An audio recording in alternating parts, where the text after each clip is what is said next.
আসসালামু আলাইকুম।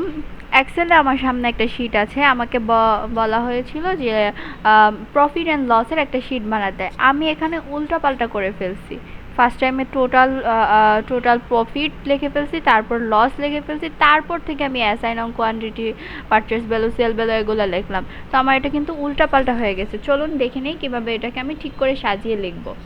প্রথমে আমার যে লাইনটা হবে সেটাকে আমি এখানে 1 নম্বর লাইন দেব। ওকে, 1। তারপর যে লাইনটা হবে সেটাকে আমি 2 দেব। তারপর যে লাইনটা হবে সেটাকে আমি 3 দেব। 3 4 5 6।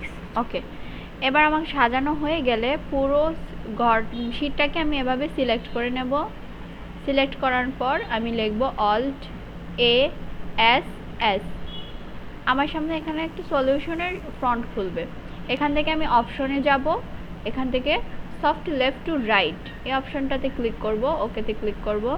তারপর এখান থেকে শর্ট বাইয়ে গিয়ে রো 1 ক্লিক করব।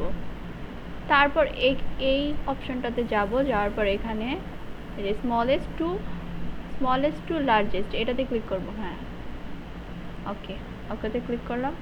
এই তো আমার সব কিছু একদম ঠিকঠাক মতো বসে গেল।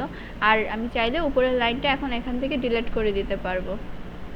কন্ট্রোল -এ ক্লিক করে ডিলিট করে দিলাম।